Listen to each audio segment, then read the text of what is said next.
Good morning बच्चों। आज हम लोग कक्षा 10 विज्ञान में भाग 4 का अध्ययन करेंगे। भाग 3 तक हमने अध्ययन कर लिया था और भाग 3 में हमने अध्ययन किया था कि अवतल दर्पण द्वारा प्रतिबिंब का बनना। इसके विषय में हम लोगों ने अध्ययन कर लिया है और आज जो हम लोग अध्ययन करेंगे कि अवतल दर्पण के उपयोग, अर्थात अवतल दर्पण का प्रयोग कहाँ किया जाता है दैनिक जीवन में। दूसरा, उत्तल दर्पण द्वारा प्रतिबिंब का बनना। उत्तल दर्पण द्वारा प्रतिबिंब कैसे बनता है इसका अध्ययन करेंगे और उत्तल दर्पण का अपने दैनिक जीवन में कहाँ उपयोग किया जाता है और दर्पण का दृष्टि क्षेत्र के विषय में आज हम लोग अध्ययन करेंगे। तो चलिए हम लोग अध्ययन करना प्रारंभ करते हैं। पहला हम लोग लिखेंगे अवतल दर्पण के उपयोग। अवतल दर्पण का उपयोग हम लोग दैनिक जीवन में कहाँ कहाँ करते हैं। बच्चों, अवतल दर्पण का उपयोग हजामत के रूप में किया जाता है। हजामत में इसका उपयोग अवतल दर्पण का किया जाता है। अधिक फोकस दूरी तथा अधिक द्वारक का जो अवतल दर्पण होता है उसका उपयोग हजामत या दाढ़ी बनाने में किया जाता है। हजामत या दाढ़ी बनाने में अवतल दर्पण का उपयोग क्यों किया जाता है इसका हम अध्ययन करेंगे। ध्यान रखिएगा बच्चों, जो हम लोगों ने भाग 3 में पढ़ा था अवतल द्वारा प्रतिबिंब का बनना, उसमें जो अंतिम स्थिति थी, छठवीं स्थिति, उसमें यह था कि यदि यह आपका फोकस है, यह आपका ध्रुव है, यह वक्रता केंद्र है। आपने पढ़ा था कि यदि कोई वस्तु या बिंब फोकस और दर्पण के बीच रखा जाता है तो उसका प्रतिबिंब कहाँ पर बनता है बच्चों? उसका प्रतिबिंब, यह आपका अवतल दर्पण है, उसका प्रतिबिंब दर्पण के पीछे कहाँ बनता था बच्चों? दर्पण के पीछे बनता था। ठीक है, अर्थात आभासी। और कैसा बनता था बच्चों? जब आभासी बनेगा तो सीधा बनेगा, ठीक है, और बड़ा, वस्तु से बड़ा। इस तरह से हमने देखा था कि यह स्थिति प्राप्त होती है। कैसे स्थिति प्राप्त होती है आपको पता है कि जब यहाँ पर कोई वस्तु रखा जाता है तो पहला वही आलू वाला हम प्रकाश किरण डालते हैं। प्रतिबिंब बनने के लिए 2 किरण की आवश्यकता है, तो पहला किरण यही आलू वाला जो मुख्य अक्ष के समानांतर डालेंगे। किससे होकर जाएगा? फोकस से होकर परावर्तित होगा। अब इधर कोई बिंदु नहीं है तो क्या करेंगे? हमने वक्रता केंद्र से इस तरह से डाला था, वक्रता केंद्र से, और इसको हमने पीछे इस तरह से ले गए थे हम लोग, और इसको भी आप पीछे ले जाएंगे और यहाँ पर जहां पर ये दोनों परावर्तित किरण मिलेंगे वहीं पर उस वस्तु का प्रतिबिंब बनेगा। यह आपका मान लीजिए ए और बी था वस्तु, तो यह आपका ए डैश और बी डैश आपका प्रतिबिंब प्राप्त हुआ था, जो देखिए वस्तु से बड़ा प्राप्त हुआ है, सीधा प्राप्त हुआ है क्योंकि मुख्य अक्ष के ऊपर है, और दर्पण के पीछे प्राप्त है अर्थात आभासी प्राप्त है। इसी प्रतिबिंब का, इसी स्थिति का प्रयोग किया जाता है हजामत में या दाढ़ी बनाने में। बच्चों, जो अवतल दर्पण जो यह लिया जाता है, यह अधिक फोकस दूरी और अधिक द्वारक का अवतल दर्पण लिया जाता है, और जब हम अपना चेहरा इस दर्पण और फोकस के बीच में रखते हैं तो क्या बनता है? जो हमारा चेहरा है, क्योंकि हमारा चेहरा क्या बनेगा? सीधा बनेगा और बहुत ही बड़ा बनता है, जिससे हम आसानी से दाढ़ी बना लेते हैं। जो हजामत होता है, जो नाव होता है, नाई, वह भी जब अवतल दर्पण का, बड़े अवतल दर्पण और बड़े द्वारक का प्रयोग करता है, बड़े फोकस दूरी का प्रयोग करता है अवतल दर्पण का, और जब हम जो है यह ध्यान रखिएगा फोकस और दर्पण के बीच में रखते हैं तो जो मेरे बाल हैं, जो छोटे छोटे बाल हैं, वह बड़े बड़े दिखाई देने लगते हैं, जिससे हजामत जो है, नाई जो है बाल बनाता है। इस तरह से हम अवतल दर्पण का प्रयोग, ठीक है, हजामत के रूप में या दाढ़ी बनाने के रूप में प्रयोग करते हैं। यह इसका पहला उपयोग है। ठीक है बच्चों, तो इसका पहला उपयोग आप लिख सकते हैं। ठीक है, हजामत या दाढ़ी बनाने में अवतल दर्पण का प्रयोग किया जाता है। किस अवतल दर्पण का? अधिक फोकस दूरी तथा अधिक द्वारक के अवतल दर्पण का प्रयोग किया जाता है। पहला कारण। दूसरा कौन सा उपयोग है? आपका जो डॉक्टर है, डॉक्टर भी अधिक फोकस दूरी तथा अधिक द्वारक के अवतल दर्पण का उपयोग करता है। जब हमारे नाक, कान, गले के अंदर की चीज़ों को देखना होता है तो डॉक्टर क्या करता है, इसी अधिक फोकस दूरी तथा अधिक द्वारक के अवतल दर्पण का प्रयोग करता है और हमारे अंदर माने नाक, गले, अंदर की जो हमारी चीज़ें हैं वह क्या करता है, उस डॉक्टर को बड़ा दिखाई देता है, सीधा दिखाई देता है, जिससे जो है डॉक्टर भी हमारे अंदर की चीज़ों को देखने के लिए इस अवतल दर्पण का प्रयोग करता है। ठीक है, तो यह आपका दूसरा कारण आप लिख सकते हैं कि नाक, गले, कान के डॉक्टर जो है अंदर की चीज़ों को देखने के लिए अधिक फोकस दूरी तथा अधिक द्वारक के अवतल दर्पण का प्रयोग करता है। तीसरा, दूर की वस्तुओं को देखने के लिए, दूर की समानांतर वस्तुओं को देखने के लिए अवतल दर्पण का प्रयोग किया जाता है। यह तीसरा इसका उपयोग है। चौथा, परावर्तक दूरदर्शी में जो है, परावर्तक दूरदर्शी में अवतल दर्पण का प्रयोग किया जाता है। चौथा प्रयोग आपने देख लिया। पांचवा, सूर्य भट्ठी। सूर्य भट्ठी में भी अवतल दर्पण का प्रयोग किया जाता है, क्योंकि प्रकाश को केंद्रित करने के लिए अवतल दर्पण का प्रयोग करते हैं, तो सूर्य भट्ठी में भी अवतल दर्पण का प्रयोग किया जाता है। इस तरह से यह 5 कारण हैं जिसके कारण जो है हम दैनिक जीवन में अवतल दर्पण का प्रयोग करते हैं। ठीक है बच्चों, तो हमने अध्ययन कर लिया कि किस तरह से अवतल दर्पण का उपयोग हम अपने दैनिक जीवन में करते हैं। अब हम दूसरा जो पॉइंट यहाँ पर पढ़ेंगे, उत्तल दर्पण द्वारा प्रतिबिंब का बनना। अवतल दर्पण द्वारा प्रतिबिंब का बनना हमने जो है पिछले वीडियो में अध्ययन कर लिया था और आज हम लोग उत्तल दर्पण द्वारा प्रतिबिंब का बनना अध्ययन करेंगे।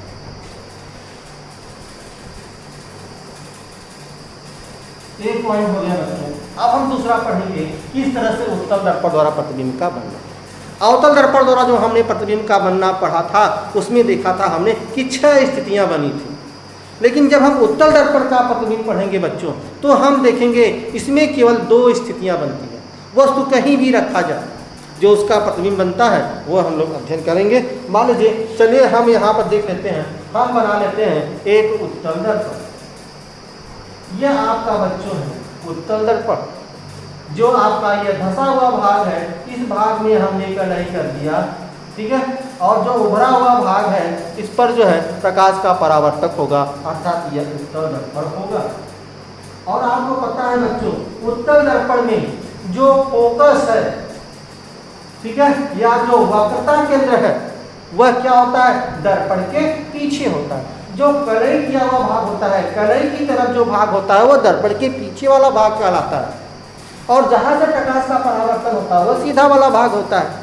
तो यहाँ पर देखेंगे उत्तल दर्पण में फोकस और वक्रता केंद्र वह दर्पण के पीछे वाले भाग में होता है। और वस्तु बच्चों, वस्तु हमेशा बाएं तरफ रखा जाता है, वस्तु हमेशा बाएं तरफ रखा जाता है। इसमें 2 स्थितियां प्राप्त होती हैं बच्चों। पहली स्थिति देखते हैं हम कि यदि वस्तु या बिंब अनंत पर स्थित हो। पहला स्थिति, यदि आपका बिंब को ही बच्चों हम लोग वस्तु कहते हैं, यदि बिंब कहां पर हो बच्चों, अनंत पर। यदि यह अनंत पर स्थित हो, पहला बिंब अनंत पर स्थित हो तो इनका प्रतिबिंब किस तरह से बनता है यह देखिए। ठीक है, यहां से देखिए, जब आप पता है कि जब वह अनंत पर स्थित होता है तो समांतर वह मुख्य अक्ष के समानांतर चलता है। जब वह प्रकाश मुख्य अक्ष के समानांतर आपतित होता है, ठीक है, इस दर्पण पर, तो क्या होता है, ये देखिए उत्तल दर्पण है बच्चों। ठीक है, तो जब हम मुख्य अक्ष के समानांतर हो जो है प्रकाश आपतित होता है दर्पण पर या किसी चिकनी सतह पर, तो यह फोकस से आती हुई प्रतीत होती है, क्योंकि उत्तल दर्पण है। यह मिलती नहीं या आती नहीं, मिलती हुई प्रतीत होती है या आती हुई प्रतीत होती है। तो यह क्या है, इस फोकस से क्या है, यह इस तरह से यहाँ से हम डॉट डॉट कर लेते हैं जिससे यह मिलती हुई प्रतीत होगी बच्चों, ठीक है। और ये इसको ऐसे कर लेते हैं। यह आपका आपतित हो गया और यह आपका यहाँ से परावर्तित हो गया। ये देखिए हमने जो यह डाला जो है आपतित किरण, यह फोकस से आती हुई प्रतीत। उसी तरह से बच्चों हम कहीं से भी जो है मुख्य अक्ष के समानांतर डालें, यह फोकस से क्या है, फोकस से यह आती हुई प्रतीत होगी।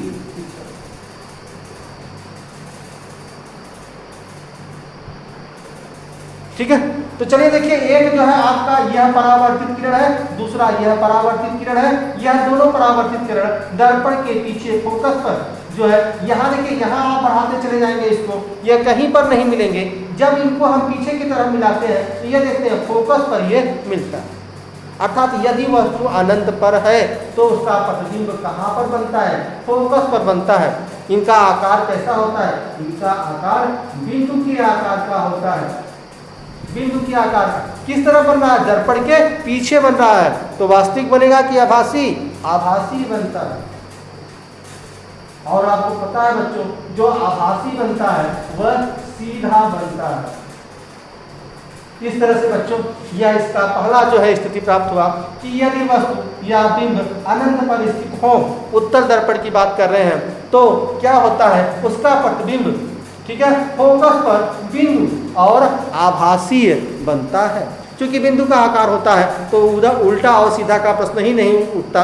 लेकिन यदि आप उत्तल दर्पण में लिखना चाहें तो आप सीधा लिख सकते हैं, क्योंकि आभासी बनता है और आभासी में प्रतिबिंब सीधा होता है। तो यह बच्चों पहली स्थिति है, इसको आप लोग चित्र बना लीजिएगा और इस तरह से इसको आप नोट कर लीजिएगा, ठीक है। क्योंकि हेडिंग डालेंगे बिंब अनंत पर स्थित है, तब यह चित्र बना लेंगे और लिखेंगे कि जो है अनंत पर स्थित वस्तु मुख्य अक्ष के समानांतर चलती है। जब यह मुख्य अक्ष के समानांतर प्रकाश की किरणें चलती हैं तो फोकस से आती हुई मिलती हैं, ठीक है। और यह जो अनंत पर रखा वस्तु है उसका प्रतिबिंब फोकस पर बनता है और बिंदु के आकार का आभासीय बनता है।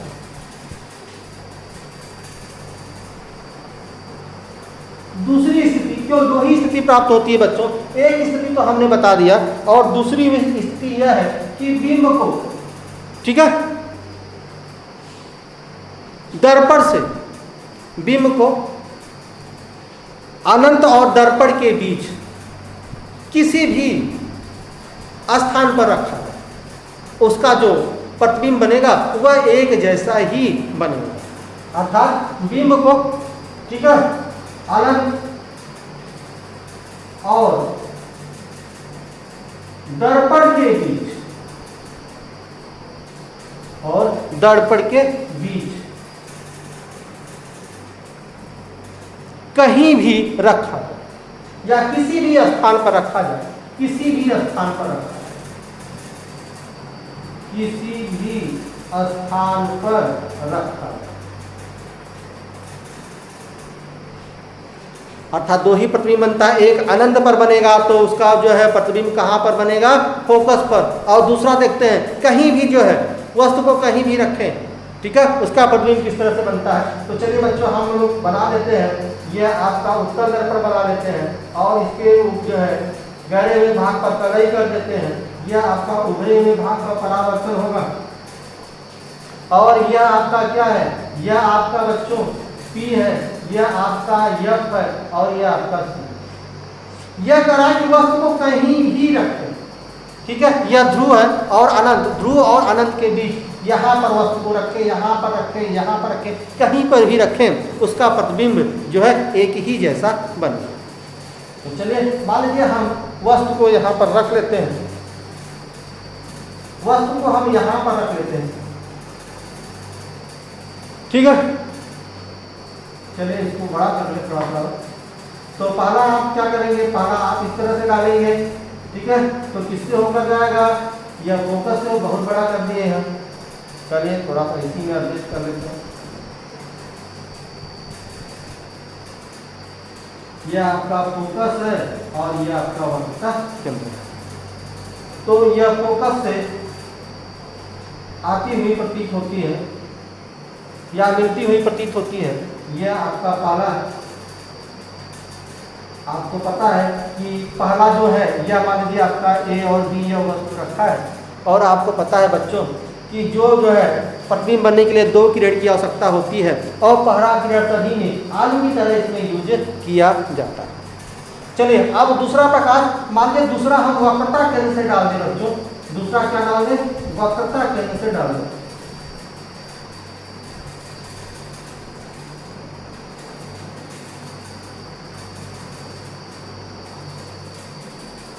दूसरा हमने वक्रता केंद्र से डाल दिया, और आपको पता है वक्रता केंद्र से जो है क्या होता है, जिस दिशा से यह आपतित होता है उसी दिशा से परावर्तित हो जाता है। यह प्रतिबिंब बनने का तीसरा नियम है। इस तरह से देखिए, अब यह एक परावर्तन किरण ये है, दूसरा परावर्तन किरण ये है। अब इन दोनों को देखिए, यह जो है दर्पण के पीछे कहाँ पर मिल रहे हैं? इस स्थान पे मिल रहे हैं, ठीक है। और यह ए बी वस्तु था, और यह क्या हो गया? ए डैश बी डैश, इस वस्तु का प्रतिबिंब हो गया। प्रतिबिंब कहाँ पर बना बच्चों? प्रतिबिंब देखिए, यह फोकस और यह ध्रुव के बीच में बनता है।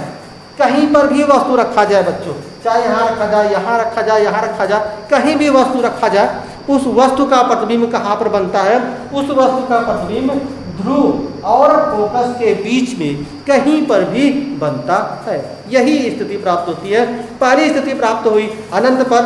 अनंत पर रखते हैं तो उसका प्रतिबिंब जो है फोकस पर बनता है, बिंदु के जो है आकार का और आभासी प्राप्त होता है। और यदि जो है अनंत और दर्पण के बीच कहीं पर भी वस्तु रखें तो उसका प्रतिबिंब दर्पण और फोकस के बीच में प्राप्त होता है, वस्तु से छोटा और आभासी प्राप्त होता है, ठीक है। तो चूंकि यह जो है आभासी है, दर्पण के पीछे है, आभासी है, तो जो बच्चों आभासी होगा तो क्या होगा? सीधा होगा। तो आभासी सीधा तथा वस्तु से छोटा, वस्तु से छोटा, वस्तु से छोटा प्रतिबिंब प्राप्त होता है। यही दो स्थितियां प्राप्त होती है बच्चों, किससे? जो है उत्तल दर्पण द्वारा प्रतिबिंब का बनने से। तो यह आपका हो गया उत्तल दर्पण का प्रतिबिंब। हेडिंग डाल कर लिख सकते हैं कि यदि बिंब या वस्तु अनंत और दर्पण के बीच किसी भी स्थान पर रखा जाए तो उस वस्तु का प्रतिबिंब कहाँ पर बनता है? उस वस्तु का प्रतिबिंब दर्पण और फोकस के बीच में बनता है, जो है वस्तु से छोटा, आभासी और सीधा प्राप्त होता है। यही दो स्थितियां प्राप्त होती हैं आपके उत्तल दर्पण में।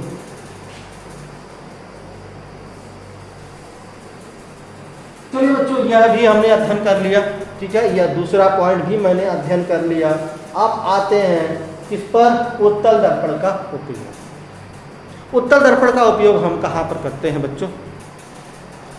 तो हेडिंग डालेंगे उत्तल दर्पण का उपयोग, और उत्तल दर्पण का उपयोग में पहला उत्तल दर्पण का उपयोग बच्चों, जो भी हम आपका ट्रक हो, कोई भी मोटर कार हो, जो ड्राइविंग सीट होता है, ड्राइविंग सीट के बगल में जो शीशा लगा होता है बच्चों, वह उत्तल दर्पण का शीशा होता है। कोई भी ट्रक, कोई भी मोटर कार, कोई भी गाड़ी हो, ठीक है, उसमें ड्राइवर के बगल वाला जो मिरर होता है वह उत्तल दर्पण का प्रयोग होता है, क्योंकि हमें इससे पीछे का जो प्रतिबिंब है वह सीधा और वस्तु से छोटा दिखाई देता है। इसीलिए हमें जो है ड्राइवर के सीट का जो बगल वाला मिरर होता है उसमें उत्तल दर्पण का प्रयोग किया जाता है। दूसरी चीज़ बच्चों, जो सड़क के किनारे या गलियों में जो लैंप लगा होता है, रोड लैंप लगा होता है बच्चों, उसमें भी उत्तल दर्पण का ही प्रयोग किया जाता है, ठीक है। तो ये ध्यान रखिएगा, इसमें उत्तल दर्पण का प्रयोग किया जाता है। चलिए अब हम आ जाते हैं अंतिम चौथा जो आपका पॉइंट हमें पढ़ना है कि दर्पण का दृष्टि क्षेत्र। यह दर्पण का दृष्टि क्षेत्र क्या है बच्चों, इसके विषय में हम लोग अध्ययन करेंगे। यह दृष्टि क्षेत्र क्या है? मान लीजिए बच्चों, यह कोई आपका यह एक पेड़ है, ठीक है बच्चों, यह मान लीजिए आपका पेड़ है इस तरह से,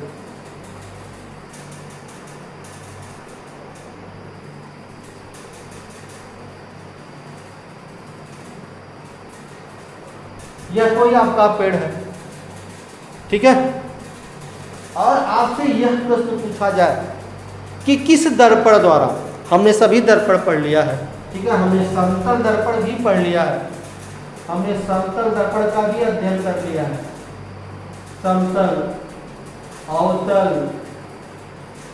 तथा उत्तल, इन तीनों दर्पणों का हमने अध्ययन कर लिया है। प्रश्न यह है बच्चों कि यह एक पेड़ है, ठीक है, तो किस दर्पण द्वारा देखने से, समतल दर्पण, अवतल दर्पण या उत्तल दर्पण, किस दर्पण द्वारा हमें देखने से यह पेड़ का पूरा प्रतिबिंब हमें दिखाई देगा, ठीक है, यह प्रश्न। यही बच्चों है दृष्टि क्षेत्र, दृष्टि क्षेत्र, उसका क्षेत्र विस्तार, प्रतिबिंब का विस्तार, ठीक है। तो ध्यान रखिएगा बच्चों कि समतल दर्पण द्वारा यदि हम इस पेड़ को देखते हैं तो इस पेड़ का पूरा प्रतिबिंब हमको नहीं दिखाई देगा, आधा दिखाई देता है, अर्थात समतल दर्पण द्वारा हमें यह पेड़ का पूरा प्रतिबिंब दिखाई नहीं देता। यही जो स्थिति अवतल दर्पण में भी होता है, अवतल दर्पण में भी हमें इसका पूरा प्रतिबिंब दिखाई नहीं देता, लेकिन उत्तल दर्पण द्वारा हमें इसका पूरा प्रतिबिंब दिखाई देता है। अर्थात दर्पण का दृष्टि क्षेत्र पूछा जाए किस दर्पण का दृष्टि क्षेत्र सबसे अधिक होता है, तो उत्तल दर्पण का दृष्टि क्षेत्र सबसे अधिक होता है, ठीक है, अधिक लंबाई चौड़ाई, ठीक है, ऊंचाई, अधिक दृष्टि क्षेत्र, अधिक विस्तार की वस्तुएं हमें किस दर्पण से दिखाई देता है, तो हमें यह जो है उत्तल दर्पण से दिखाई देता है। और इसका ताजा उदाहरण हमें दिखाई देता है आगरा शहर में।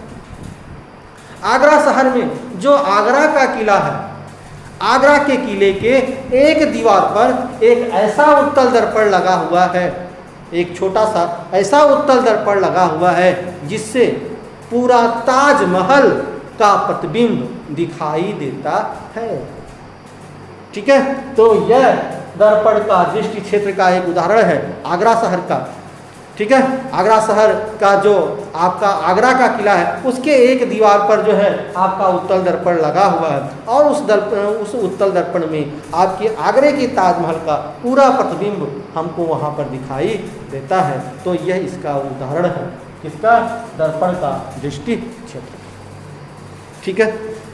इस तरह से बच्चों आज हमने कक्षा 10 विज्ञान भाग 4 में अवतल दर्पण का उपयोग, ठीक है, उत्तल दर्पण द्वारा प्रतिबिंब का बनना, उत्तल दर्पण के उपयोग तथा दर्पण का दृष्टि क्षेत्र का अध्ययन हमने आज कर लिया है। अगले वीडियो में, ठीक है, हम अगले टॉपिक के विषय में अध्ययन करेंगे। तब तक के लिए बच्चों आप लोग वीडियो को पूरा देखा करें, लाइक किया कीजिए, और वीडियो में जहां आपको ना समझ में आए, ठीक है, जो भी चीज़ें ना समझ में आए वीडियो के नीचे आप कमेंट किया करें, जिससे हम आपके प्रश्न का उत्तर उस वीडियो के नीचे, उस आपकी कमेंट के नीचे दे सकें, ठीक है। चलिए बच्चों, तब तक के लिए